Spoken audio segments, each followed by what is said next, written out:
Welcome to Bruce Hurwitz Presents Meet the Experts. I'm your host, Bruce Hurwitz of Hurwitz Strategic Staffing. You can find us on the web at hsstaffing.com. I hope you'll consider us for all your staffing, career counseling, and professional writing needs.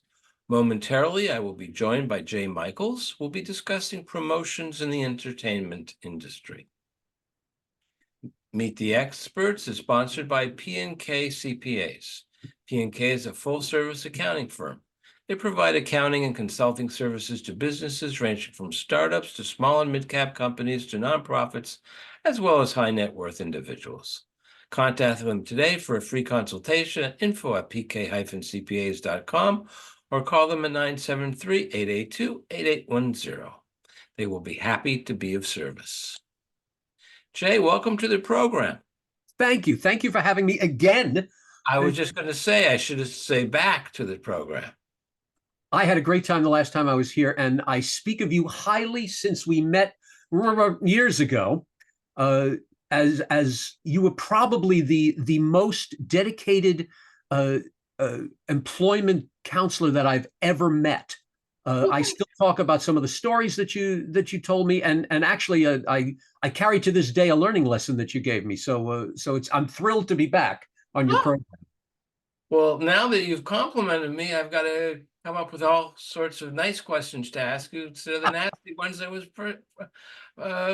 looking forward to asking. Oh, well, throw in a nasty one if you wish. That's fine. All right. Well, let's just begin as always. Take a moment or two and introduce yourself to our viewers. Okay. Ladies and gentlemen, what you're seeing before you is frustration in a blazer. I started working in the entertainment industry as an actor, got tired of the parts I was getting, and so I became a director. Got tired of the way I was being directed, and I became a producer. Then I became an artistic director. Then I became an executive producer. Now we're talking well over 30 years later. I run a production and promotion firm, J. Michaels Global Communications. Basically, we are a full-service agency that goes everywhere from general management to executive producing to promotion, public relations, marketing, and advertising. My specialty is the independent artist. As I've been that for many years, I realize that's the section of the business that really needs exposure. They don't have the $1 million budget to commandeer the New York Times, so they need someone to speak for them. So for well over 20 years, I have been the voice of the independent stage artist, film artist, television artist, and literary artist, and now music artist most recently. We do everything from press releases all the way through to production consultation. And I'm having a great time, and I'm meeting amazing people, and it has renewed my faith in the entertainment industry and the arts in general.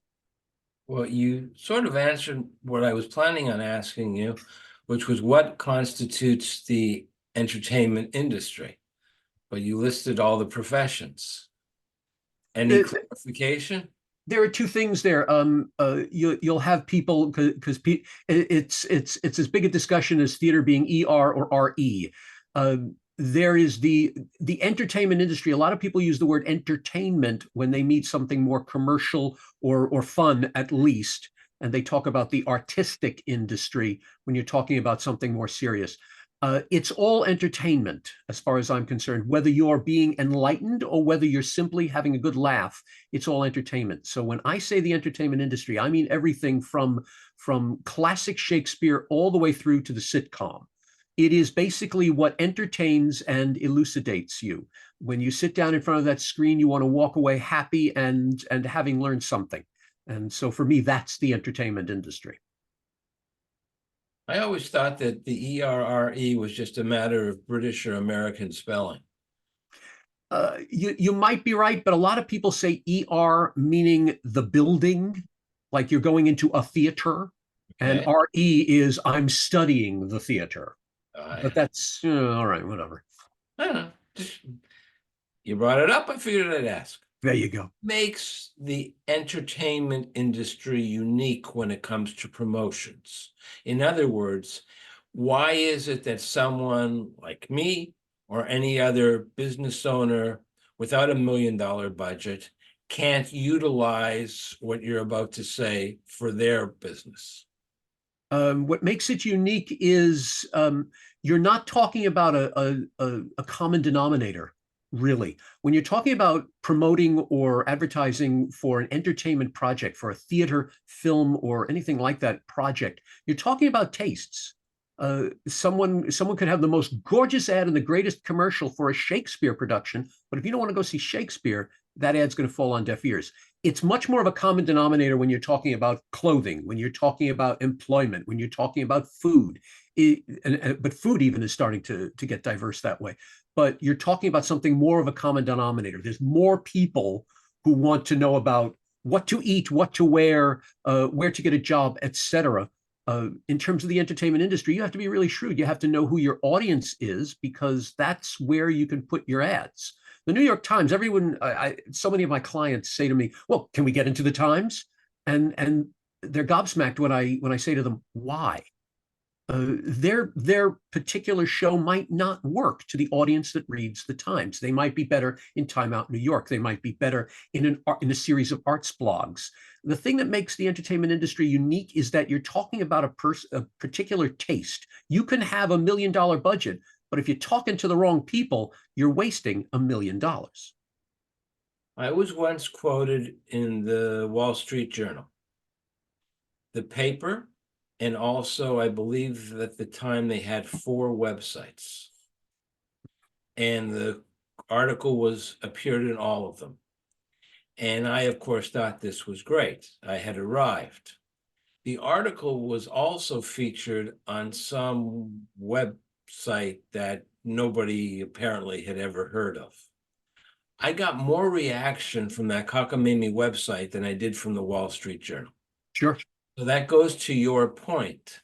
Now, when I tell people that story, then they don't bother arguing with me that they want to be in the Wall Street Journal, the New York Times, the Post, the Daily News. LA News, thank you. We're obviously a greater New York host and guest. They don't argue with me anymore. They say, okay, fine, we get it. How do you convince people that they don't need to spend, I don't know what it is, $50,000, $100,000 for a full page ad in the New York Times? I give them 2 thoughts. Number one is I ask who their audience is. A lot of times they don't completely know. A lot of times they stop and say, people who go to the theater. What theater? What show? An audience that sees Hello, Dolly and an audience that sees Enemy of the People are 2 different audiences. So the first thing I do, I sit with them and I talk about who is going to their show. Again, if they're an independent production and they're off Broadway or off Broadway or part of a festival or a workshop, there is another audience that audience might go to art shows. That audience might go to educational projects. So the first thing I do is zero in on their audience. Who exactly will sit in that seat, love their show, and tell the world? And the second, I then show them the New York Times. And I say, okay, so here's the New York Times. Here's the ad for Enemy of the People. Here's an ad for Wicked. Here's an ad for... Do you compete? Will your show compete? Will people look at the full page ads for Wicked or Dear Evan Hansen or something and say, oh, okay, I'll go to that show instead? And a lot of times, with a look of sadness on their face, they say, no, they wouldn't. So as much as it hurts the ego, if you will, because a lot of times people say, I want to be in the New York Times because it's the New York Times. But is that really what would make your show profitable? After I speak with them, a lot of times they sit back, they think, and they say, okay, what about American Theater Magazine? Can we be in that? How about in Time Out New York? I think our audience would, and suddenly their mind kicks in. So I have to, with those 2 levels, I have to wade past the ego of put me in the Times. Then again, there are those where the Times is perfect. And I say, yes, you're right to be in the Times. You got the money, great. You need to be in there, and we need to put you in this section of the Times. What about getting a review in the Times? The New York Times, much to my chagrin and their folly, does not review many off and off Broadway shows anymore. You have to be of a very large quality, or you have to be really a hitch to get a review in the Times. You have to get a reviewer to, and this once again comes down to personal taste. You have to get a reviewer who's going to say, that subject matter is fascinating. I'm going to look at that. So if you're an off-Broadway show, or more likely an off-Broadway show, again, it's a level of convincing. This is a show about a powerful subject in the news today and how we're covering it. So it really comes down to the subject in terms of getting into the New York Times, unless you're a Broadway show and then you have the budget for it, and then it's a little easier. But even then, you still have to convince. So it really comes down with the New York Times. It's more, again, the subject matter of the piece and how it entices one of their writers. I'm trying to remember, and I can't, but somehow I was walking in downtown Manhattan, and I found myself in a walking tour around Broadway. And the tour guide said, here you have Broadway theaters. And I'm saying to myself, we're not on Broadway. So I figured if I'm trapped in the group, I might as well ask a question. So I asked him, what do you mean this is a Broadway theater? It's not on Broadway.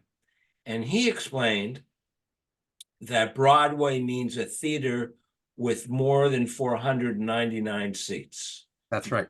500 seats or more, you're Broadway. Right. If you've got 499 or less, you're off Broadway. What's off Broadway? Off Broadway is 99 seats or less. Broadway theaters, it's two things that constitutes a Broadway theater. Yes, you need to be 499 seats, and then you need to have the proper contract. There are auditoriums that are much more than 499 seats, but if your show is not under a Broadway contract, then you're just in a big theater. But that's a union contract?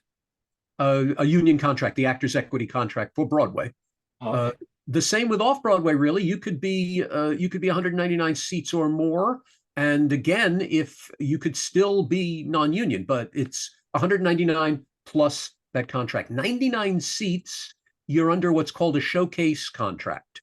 And that allows a theater to use union and non-union actors together and in a smaller space. You're limited in the amount of performances you have and the promotion you can do, but it's a really great opportunity for an emerging artist in terms of either being in a show or producing their show or getting their play that they wrote in there. Showcases are excellent. The 99 seaters are marvelous. You get a lot of tourists who do that because they want to come to New York and see something unique, and damn, they can't get in to see that show because it's booked, but they're going to go downtown. Or you get a lot of foot traffic usually. If they're at an interesting club or cafe or whatever and they have time to kill, they may stroll into a theater and watch a show. And I assume that the price point for those tickets is a lot lower than those for a Broadway show. Yes, the ticket prices have gone up. When I did showcases, they were $20 tops. Now they're much higher. Budgets are allowed to be much bigger. But yes, the ticket prices. Yeah, you got to save up for a long time to see Hamilton, but you can get easily in to an off Broadway show or sometimes an off Broadway show for much less.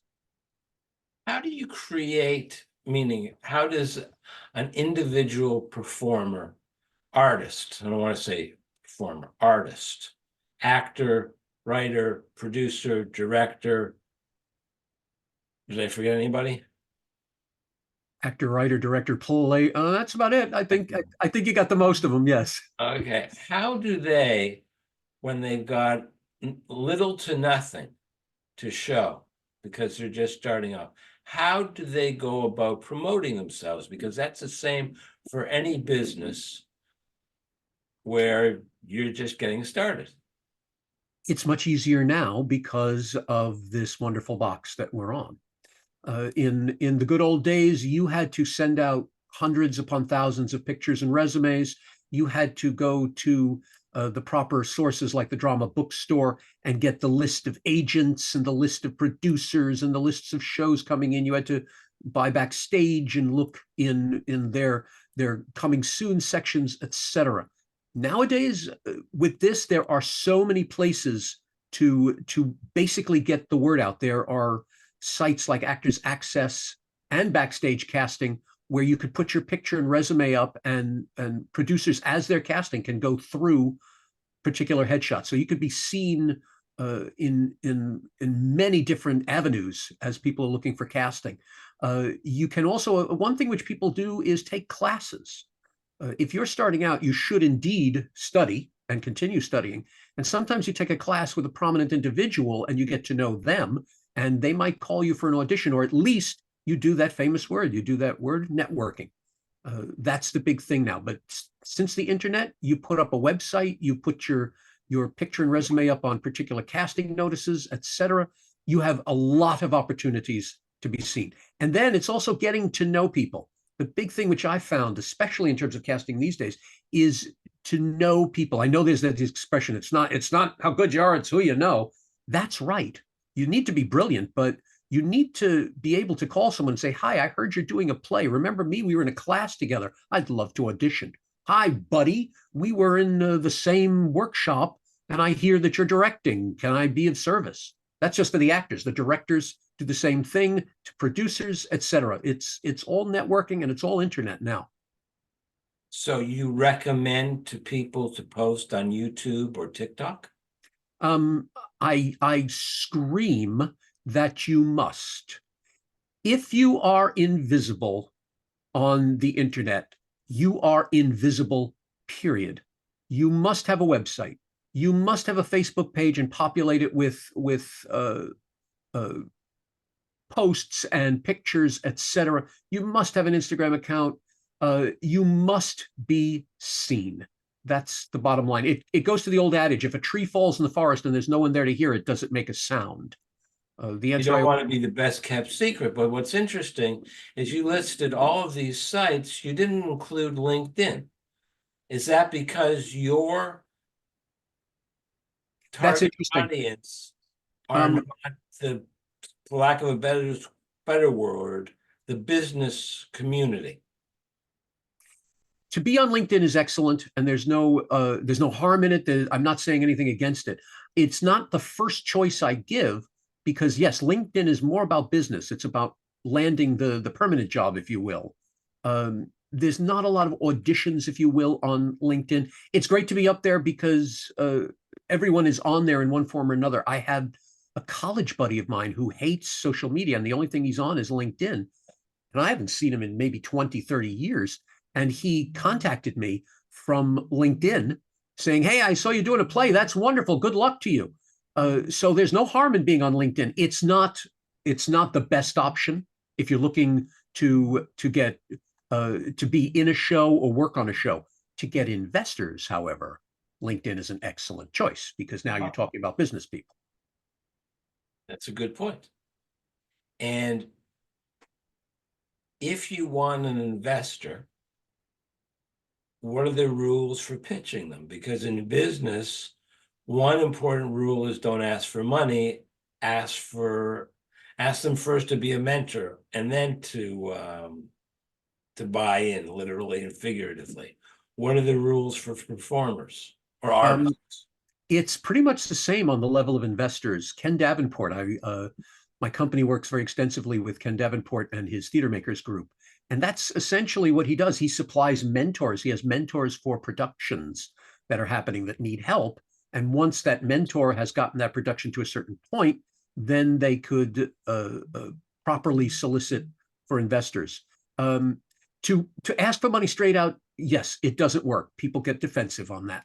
But to invite individuals to an industry reading, I have about a half a dozen of them happening in April, to hear and see the show in its rawest form is one particular way, because if they think the show has promise, they'll at least wish to speak to you. You never really ask for money at first. No one's, that's old Hollywood. No one's saying, oh yeah, I think I'll hire you. Here's my check. Mm-hmm. They want to see the show. They want to then have a prospectus or a pitch deck so that they can see if the show can make money. They want to see how it it correlates to the rest of Broadway or off Broadway. It really is inviting them to see you and your production first. It's almost a getting to know piece, the networking section. And then once you've developed a dialogue, once you've developed a conversation, then to say, I'm looking for investors is not so bad. But it should not be the first thing. No. So what you're telling me is that Zero Mostel in the producers was not actually portraying a real producer getting money. You don't have little old ladies coming over and handing you checks. Oh, if it were that easy. No. It was easier in the old days. That was in the 60s, and the original in the 60s. It was a little easier. There was more accessibility to individuals because there was no internet. You had to go to particular events. You had to get to know them. But the investors, ironically, that Max Ballistock is looking at are another level investors. You usually have one main producer who gathers the funds. So yeah, he was the producer gathering the funds. So they would be investors, and he would be in charge of it. So that's one way of doing it, but it's certainly not as easy as he made it out to be. Just off topic, but when they tried to, or when they did remake the producers, they tried to get a wig that would act like Zero Mostel's hair, and they couldn't figure out how to do it. No, they gave up. No, I adore Zero Mostel, but his hairstyle, no, you don't even attempt that. Yeah. The other great sin would be colorizing Casablanca or the Maltese Falcon. They do that. There are shows that suddenly get colorized, and I'm like, they do that with a lot of silent films. I'm like, no. The allure is the black and white. The allure is the eeriness of the original. It's Citizen Kane is black and white. Period. And I'm sorry. We're talking about social media. Yep. And we all know how much social media there is out there. How do you break through the noise if you're an artist? There used to be the rule of threes. You need to see something 3 times in order to remember it. Now with information overload, it's the rule of sevens. You need to be seen 7 times to really make a point. That's why I say with social media, you put up a post on Facebook, you put up a picture linking to the post on Facebook, on Instagram. Then you put up a snarky comment on Twitter. I will never call it X. On Twitter, linking to the Instagram, linking to Facebook. Then you go on a friend's page and you put a link up and say, hey, I'm doing the same show. Here's a link. And you need to have it connect 7 times. It also means abundant hashtags. Hashtags are necessary because in some cases, people are not going to do a search for it. They're going to click on a hashtag of what they think might be relating to you in some way. So hashtags and the rule of sevens are the best way to at least get seen. A lot of people, they righteously say, oh, I don't want to be on social media. You have to be on social media, and you have to be active on social media. People are actually dubious if you're not. If you're not on social media, people don't say, oh, smart. They say, why? So you got to be there even if you don't want to, and you have to populate your sites with it. You just simply have to. There was a story, and I don't remember which actress, but in Game of Thrones, the tiebreaker for 2 actresses for one of the lead roles was how many followers they had on Instagram. So it's necessary on every level. I have people come to me and say they're very impressed by the fact that I have over 32,000 followers on LinkedIn. There you go. There you go. They think that I know these people. No. But impression is reality. That's exactly right. That's exactly right. Forgot what I was going to ask you.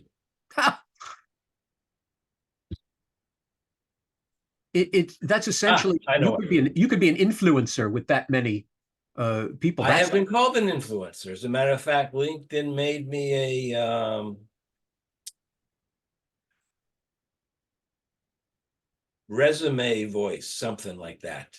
So I That's got a excellent. little badge on my, but it's a result of my publishing every week an article in my newsletter, and I post 5 times a day. There you I go. use the service Zoho, and so I can just set it and forget it. There was a commercial for something that was the tagline. That's what I do. But the question I wanted to ask you, for me to get press,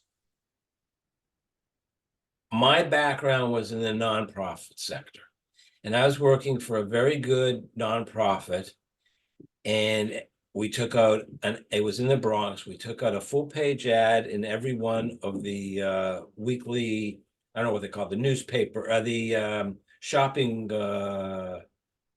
grocery store, convenience store. The penny savers.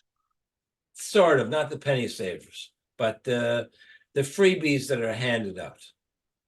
And there were 4 of them, and we did a full-page ad in each one once a week, every month. And then I would send the salesperson a press release, and the press releases would always get in. It was easy. I knew what the editor wanted, so I gave the editor what he wanted, not what my boss said he wanted, because my boss wanted to be in the papers. He didn't, but he said, let's do a big article. Nobody's publishing a big article. Nobody's going to read a big article. You have a nice photo and a caption, that'll go in. Then when I went on my own, I couldn't do that anymore. And if I approached an editor or a producer of a show, I wasn't going to get a response. So I used a site called Hero, Help a Reporter Out, where the reporters every day ask questions 3 times a day. You respond to the question, so you know the reporter wants it, and you're helping them. So you don't have to, you're not pitching to them, they're pitching to you. Right. Is there an equivalent site for artists? There are lots of them. A lot of acting and a lot of arts education programs and organizations like theater makers. Actually, they do this. They have the same thing. They have opportunities. They call them coaching sessions, where you actually can speak to people online and ask them questions on how to further help their show. I'm actually doing one next week at this time in terms of promotion and public relations.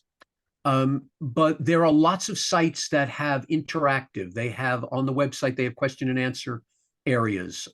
There are arts and education organizations that have the question and answer areas. There's a lot of them. Just as there are many tastes in the theater, there are many places to learn about them. You might have musical theater taste. Broadway World has many question and answer areas. Theater Mania. There are a lot of them because it is so prevalent to ask, well, what do you want? More than in most professions, for an artist of any kind, a playwright, a director, an actor, to say, okay, I have this work. What do I do with it? There are so many answers that there are so many places to get those answers. But places like Broadway World, Theater Makers, Theater Mania, I think even Time Out New York has something like that, where you can ask a question and say, okay, what do I got to do to get my show seen? Jay, this is a compliment to you. I just noticed we've almost run out of time. So I'm going to put up your contact information. And I have one final question for you. Is there anything that I did not ask you that you, oops, sorry. Is there anything I did not ask? Okay, this is you asked me at one point if this was going to be live, and it is, and therefore, when I press on the wrong thing, interesting things happen. Your voice is different. What happened? I don't, because I'm trying to figure out how to fix this. So I got to go back to the beginning and share, and I'm sharing the wrong screen. I do apologize. Viewers will know that I'm not perfect, but I'm usually not this incompetent. There. While you're looking for your screen, You had asked There we me go. one thing. Is there anything that I didn't ask you that you wish I had asked you? And if I had asked you, what would you have said? Well, I'm going to segue into a quick plug, and it talks about what just happened with you. I work with ACW-TV on a program called J-Watch. We're going into our second season, and a commentator. I introduce classic films and talk about some of the trivia within there and some of the stories and some of the success stories and things that have happened with them. And the thing that I've loved about classic TV and classic films is you see the fact that they are still growing. You see the different things. A screen suddenly changes, or you see something that shouldn't be in that frame, and it makes it that much more entertaining because you're watching them really work. You're watching their brain work. So when you say a slide went off somewhere, that makes me respect you even more. It means you don't have 50 people behind you doing this to make it look perfect, and you don't give a damn about what it's there. You're the one making sure this is perfect, and for me, I applaud you for it. Thank you for that. And I recommend that if you want to see what live television was like and have a good laugh, watch the Red Skelton show. We have episodes of Red Skelton. We have Right. episodes of Carol Burnett. We have I Love Lucy. We have Groucho Marx. I love it. There is a program called Tales of Tomorrow. I'm a sci-fi guy, and there was a program called Tales of Tomorrow in the 50s. And you see when they enter into a room and they slam the door, the whole set shakes. There was one point Leslie Nielsen was in a particular episode, a young Leslie Nielsen, and he comes running in, closing his jacket. You could see he just changed his costume right before he got there. There's another one with James Dean. James Dean's first appearance was on a science fiction program, and you could see the difference in acting. There was James Dean, who learned one line of his whole script so he can be natural, and there were these regular actors who were doing the lines that were given, and you see him there talking, and you could see their faces like they just didn't know what to do. That's what makes it fascinating. That's the other reason I love independent work, because you're still seeing the soul. It's not so covered and so shiny. You still see the soul of it. So yeah, there's my plug for J-Watch. There's my applause to you for doing this single-handedly. Johnny Carson interviewed Red Skelton, and he had worked for him, meaning Carson for Skelton. Mm-hmm. And he told him, he said, this is the first time in all the years, let's say at that point it was 15, 20 years, that a guest was scheduled to be on the show, and every member of the staff volunteered to work and didn't want to be paid. So higher praise than that. I don't know if that exists today. If people No, it do doesn't. that. No one does. No one does that anymore. It's no one does, because he was a legend. And while we have legendary people, we also have so many rules that don't allow us to worship them as legends. But that's one of those nasty things that you said you were going to ask me, so I'm not going to continue further. There you go. Well, Jay, thank you so much. I have enjoyed this immensely, and I'm sure our viewers have as well. Terrific. Thank you so much. Now I will make us magically disappear and show the proper slide. There you go. I'm Bruce Hurwitz. Thank you all for watching, and as always, please stay focused on success.